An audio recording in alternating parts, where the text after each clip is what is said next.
The Honourable Leader of the Third Party. Thank you so much, Mr. Speaker.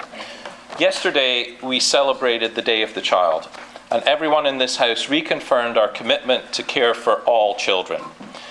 One of the most disturbing trends that we are seeing, however, is the number of children and families who are facing mental health challenges.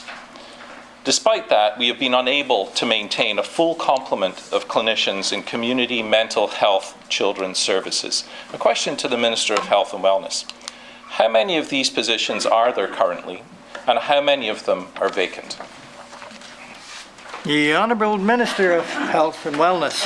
Well, thank you very much, Mr. Speaker, and I don't probably have the exact detail on that, Honourable. I'll check and bring it back, but what we are working on, Mr. Speaker, and what we continue to work with the Minister of Education and his department on are student health well-being teams, and we're seeing great success from that, Mr. Speaker.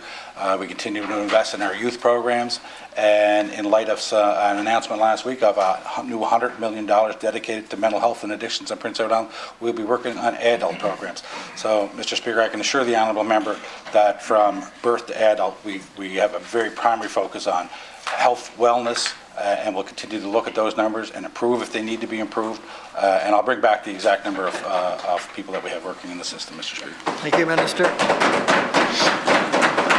The Honourable Leader of the Third Party, your first supplementary. Thank you.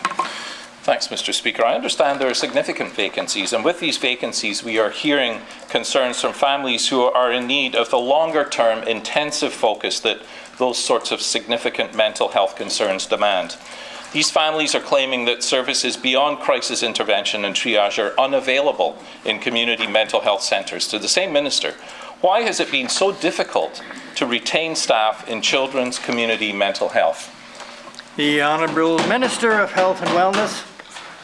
Thank you, Mr. Speaker. And when it comes to Islanders' mental health, Mr. Speaker, it is a major concern for us. Currently, we have a complement of 13 psychiatrists working in the system.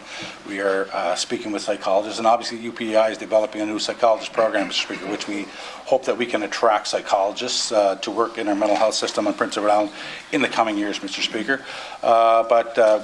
We are now strengthening all programs, and children's mental health and well-being is certainly one that we continue to work on. Our student well-being teams are showing great success, and we know that we can build on that, Mr. Speaker, and continue to work with our younger Islanders in this special needs. Thank you, Minister. The Honourable Leader of the Third Party, your second supplementary.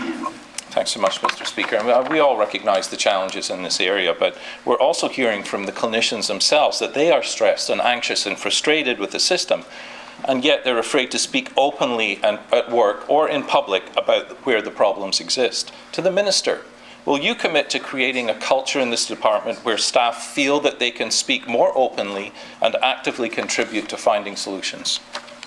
The Honourable Minister of Health and Wellness.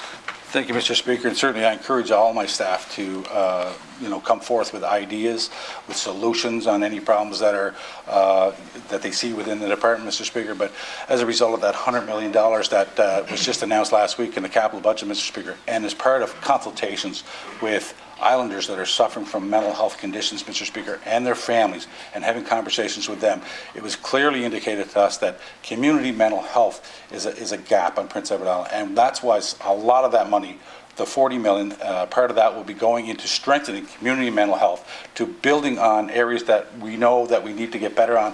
So we will see better improvements in that in the very near future, Mr. Speaker. Thank you, Minister.